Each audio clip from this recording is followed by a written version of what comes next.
Buongiorno da Portotolle, presentati nella sala consiliare alla presenza del sindaco Pizzoli e degli assessori Bertaggia e Boscolo, gli eventi organizzati in collaborazione con la Commissione per le inclusioni e le pari opportunità del Comune di Portotolle. Un nutrito programma che comincia proprio il primo giorno di marzo fino al 4 marzo con le visite senologiche gratuite in collaborazione con Andos Onlus,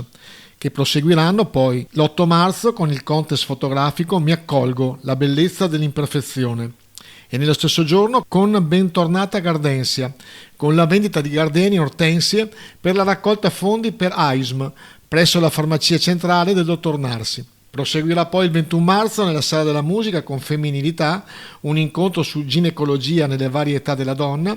Il 29 marzo con la partita di calcio presso il campo sportivo Brunetti con squadre giovanili e in aprile con We Are Blue, incontro per la sensibilizzazione sul tema dello spettro autistico, e sempre in aprile incontri con l'autore e con lo scrittore Matteo Bussola. Ascoltiamo le parole dell'assessore Silvia Boscolo, del presidente della Commissione Pari Opportunità e del sindaco Roberto Pizzoli. Abbiamo inteso allargare le funzioni della Commissione intendendo le pari opportunità come inclusione a 360 gradi e quindi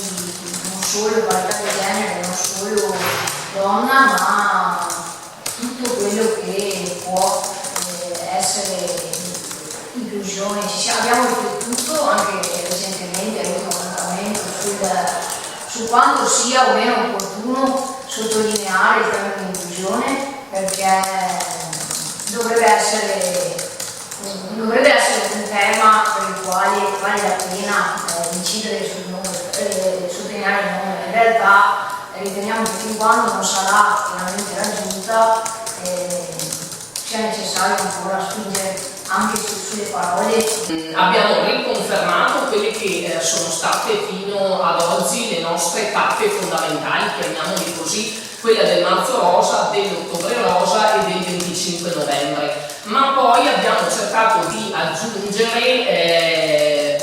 altri incontri in modo tale da rendere il nostro calendario ricco e spalmato durante tutti i mesi dell'anno. Cercheremo anche di farci conoscere, diciamo così, portando presso le sagre che si terranno durante, in particolare nella primavera di poi più o meno,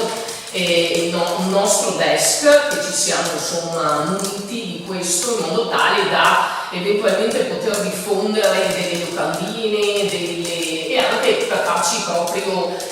conoscere e portavoce delle nostre attività. Mettere in campo e costruire anche un cartello di appuntamenti, tra l'altro anche molto bello.